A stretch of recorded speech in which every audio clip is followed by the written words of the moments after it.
When will the Prime Minister finally start treating this crisis with the seriousness, the urgency, and the attention that it requires? But we will keep on pushing our point with China because this is about science. It should not be about politics. They've had no plan for 6 months. I think Canadians should be rightly concerned. We are continuing to think about ways that we can move forward, but there are some difficult constraints. As a deep diplomatic rift between Canada and China stretches into its 6th month, CBC News has confirmed China's top official in this country is leaving. First reported by the National Post, China's ambassador, Lu Shaye, has been reassigned to France, which means neither country will have a permanent ambassador in place at a time of very fractured relations. Lu has been severe in his criticism of the federal government here. So what does his departure mean for the ongoing diplomatic dispute? Guy Saint-Jacques is a former Canadian ambassador to China. He joins us now from Montreal. Hi, Mr. Saint-Jacques. Great to see you again. Good afternoon. Good to be with you. I read an article that quoted you, and in it you said you called this move of the ambassador a promotion. Why? Well, you have to realize that Canada is no longer a very important country for China. It's what I would call a second-tier type of country. But on the other hand, France is really a first-tier kind of country, in as much as France sits on the as a permanent member of the Security Council of the UN. And so I think also that for Ambassador Lu Shaye, his work has been recognized. Of course, he has been giving us the line of the party, of the Communist Party of China. But also, I have heard that this may position him to become a vice minister responsible for Europe at the Ministry of Foreign Affairs at the end of his posting in Paris in 3 or 4 years from now. So what do you imagine qualified this ambassador, this man, for promotion? What do you think he did that pleased the Chinese government so much?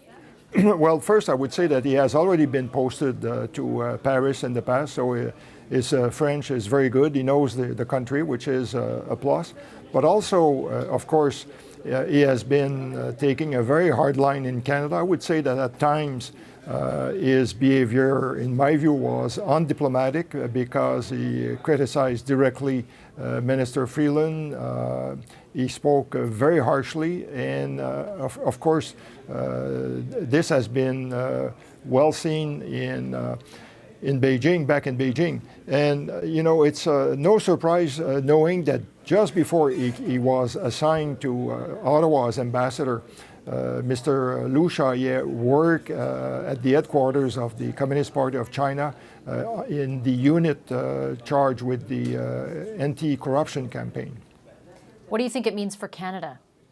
Well, for Canada, in fact,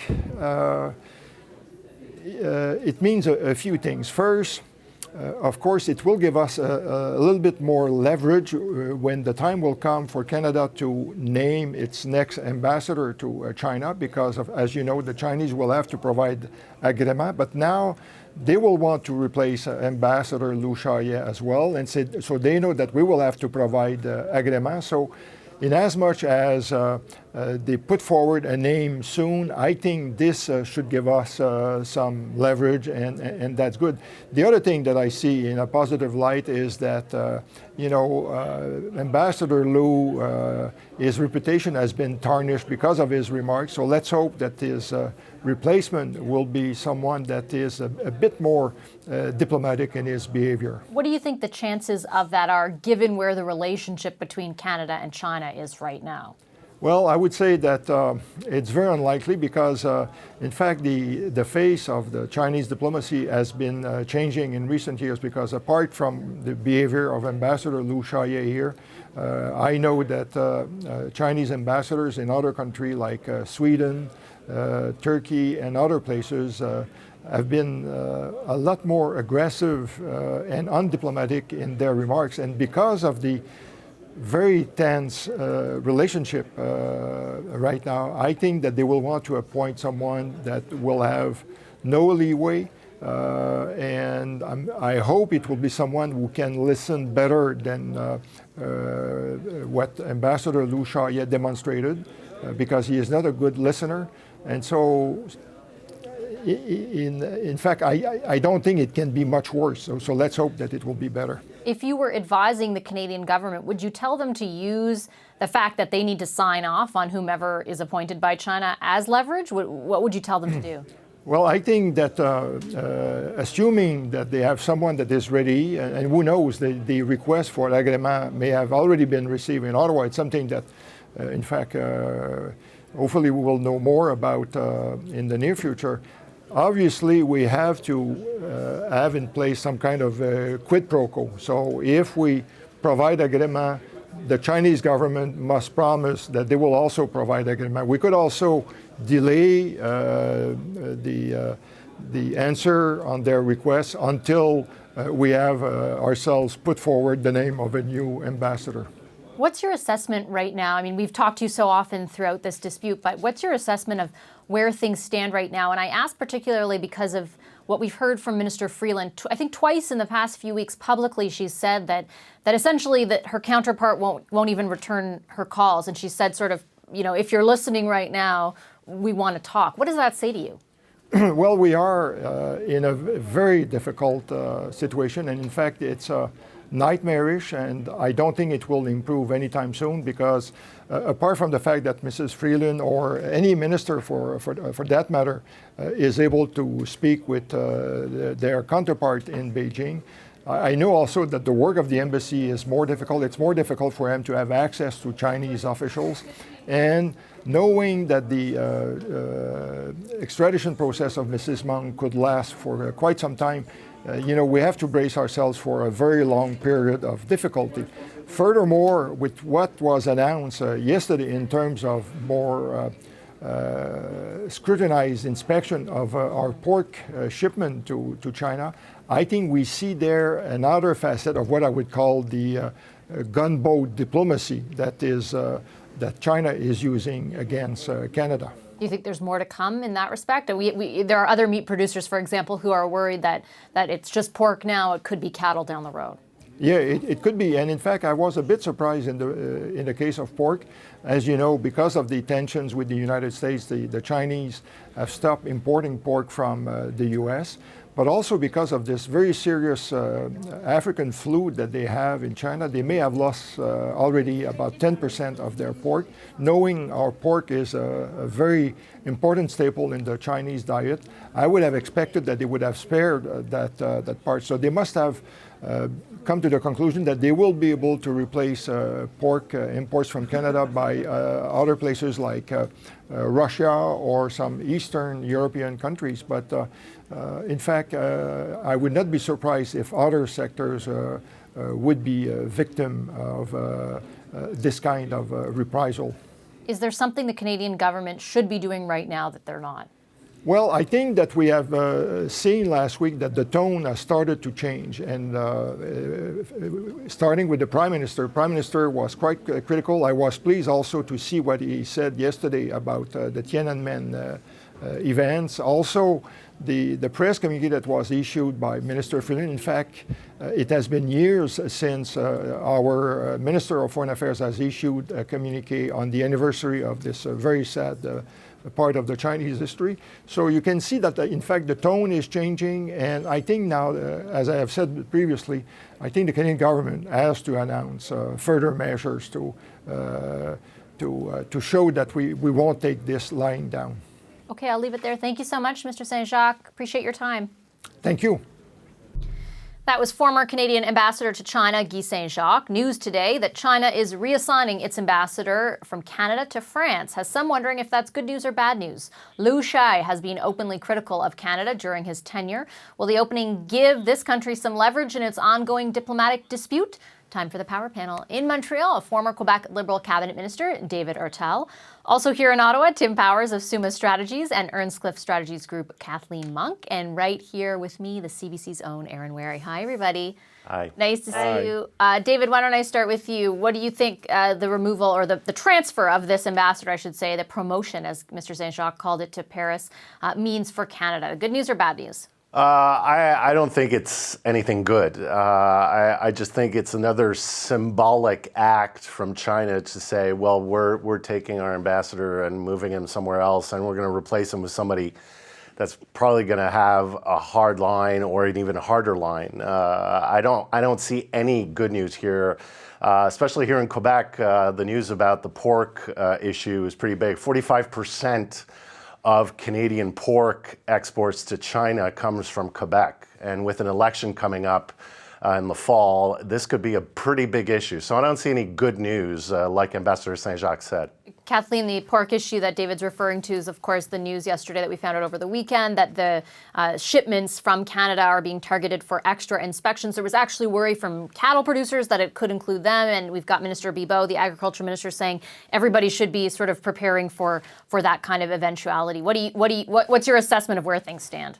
Well, it's not good, right? Obviously, first canola, then pork and other products. We've talked on the show in the past about the dangers if it extends to other agricultural or food sectors like fish. Tim has spoken about that in the past, but it could get even worse. I mean, David just alluded to this. I mean, there could be a silver lining to Ambassador Lu movement. He has been at times very negative on Canada in terms of some of his speeches. He hasn't been certainly easy in terms of the dealing of the relationship, but it could get worse, as David said, for instance, if they replace with a harder line ambassador, or even if they don't replace the ambassador at all. So it could get worse. Also, we have to be careful. This could extend even further. I don't even want to predict it, but if China was to go further and impact, for instance, some of the student visas or tourist visas, things could get even worse. What it boils down to is that Canada is caught in between basically a trade war between the U.S. and China, and we're get caught up in this wake. And it's a difficult position to be. And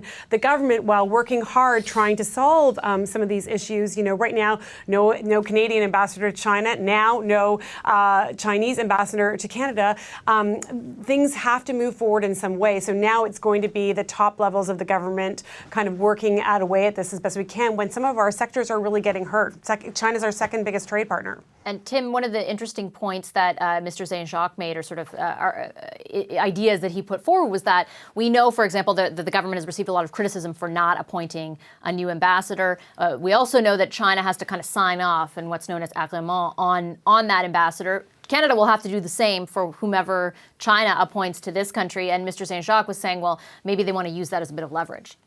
Yeah, maybe, but I think it's less about us worrying about Ambassador Lu leaving and whoever ambassador who comes next will be. And I think it's more about what we're going to do in China. If we're playing a game here and we're waiting for the Chinese to appoint somebody or name somebody, we're just falling further behind. We haven't had an ambassador, a permanent ambassador in China since Mr. McCallum left. That's right. The winter. It's June now. I think there surely is some person, whether it be from the Chrétien era or somebody in Mr. Chrétien's circle himself, because he seems to have a very good relationship, a working one with the Chinese, that we could put over there. And I think it's incumbent upon us to do that. Not having Ambassador Lu here, not having a Canadian permanent ambassador over there at a practical level actually also means there's less channels of communication. And I think David talked about the symbols. We know that's important to the Chinese, but we also understand that back channels are important. If we don't have ambassadors, if we don't have appointed or empowered officials to have those back channel conversations, nothing good, I think, can come of that. Well, and we know, Aaron, for example, minus the back channels, the front channels, or want to call them, aren't working either. We know Minister Freeland, I remember listening to her on Metro Morning a few weeks ago, or maybe even just a week ago, saying, I can't get my call returned from my counterpart, the foreign minister in China. Hey, if you're listening, give me a shout, right? What does that say? It says things aren't great. I mean, there's a basic power imbalance here, right? I mean, China is the economic power here, and we can't really compete on that level. It's one of those things where it's very easy to stand up and say, well, the Canadian government needs to fix this. It's less obvious what the solution here is. It's very easy to say that Canada needs to get tough, but at the end of the day, China can get tougher. You've seen the foreign minister and the prime minister trying to reach out to build this sort of coalition of other countries to sort of support Canada and to show that, China picking this fight with Canada is going to have other consequences. But again, they seem to be running up against this basic power imbalance. And I think the other question here is how much of this is sort of the post-Trump or the Trumpian world that we're dealing with now, where we can't necessarily rely on the United States to back us up in these fights. And in the fights the United States picks with other countries, we end up sort of caught in the crossfire. It's very hard to see exactly what the way out here is, until really the United States and China resolve their issue. Yeah, and it's interesting on that point, David. We saw in the last press conference with Vice President Pence, he did speak up and condemn especially the detainment of Michael Kovrig and Michael Spavor, which is a huge part of this story, and said that it would be, sort of hinted that it would be raised by the president. But I can't remember who. I had a guest on in the past few days who was saying, well, yeah, you can say that, but Mr. Trump will kind of decide what he wants to do when he wants to do it. Absolutely. Mr. Trump is in no way tied to the specific Canadian issue. He's going to do whatever his interest or his mind tells him to say, or to do rather, at the moment that he decides it. That's it. The issue right now is that Canada has to become some way proactive. I agree with the fact that there isn't that much real pressure, but going back to the idea of symbolism, I mean, Ambassador Lu just got a promotion for the way he handled the Canadian issue. Right. That's a promotion. Going to Paris is a promotion in this kind of situation. So right now, Canada is always in a reactive mode, is not taking the issue. And it's not about winning a trade war. Obviously, Canada cannot win a trade war with China. But the point is, like was said before, send different kind of emissaries, change the message. Talk to Canadians also. What I'm missing here also is talking about this to Canadians. There doesn't seem to be any real communications from the government to Canadians about what's happening, and this is creating a sense of insecurity as well. And so we don't seem to have any kind of clear strategy, clear message, and we're always in like 1.5 steps back from China. So we have to change that dynamic, and maybe it's through, like was said before, naming different kinds of people to be emissaries for Canada. Yeah, can I just add, I want to pick on my friend Aaron here for a second. It's great to have him on. We won't talk basketball. We know that's his sweet spot. But Aaron was articulating something the government, in part, has articulated, the life is hard defense. Oh, it's all about the Chinese, and, we really can't do much. And yes, certainly there's a power imbalance, but you only need look at numerous Canadians that have productive relationships either with Chinese business, which are often state-run or entirely state-run, different Chinese leaders. You have a prime minister, for good or for bad, who has a strong family history in terms of what his father did with China. It's really hard to just sit here and say, okay, we'll just have to wait till the Chinese act and believe they can't find somebody to be there. I don't believe it's the be-all and the end-all, but I do think we have to work harder, if we're not already, to find somebody who the Chinese view as credible, who can speak to them in terms that matter. And I believe we have those people in Canada. I think we should all just take a minute here as political practitioners and those, in terms of Aaron and Vashi, who cover politics so closely. Take a moment for that person in the PMO's office who does issues management on the China file. Because that is a tough place to be for the last, 6-7 months. And also the person who's working on appointments, because this is really a difficult moment, like to try to figure out what is the right move, what is the right response at any moment. Hi, I'm Vashi Capellos, host of Power in Politics. See more of our show by subscribing to the CBC News channel or click the link for another video. Thanks for watching.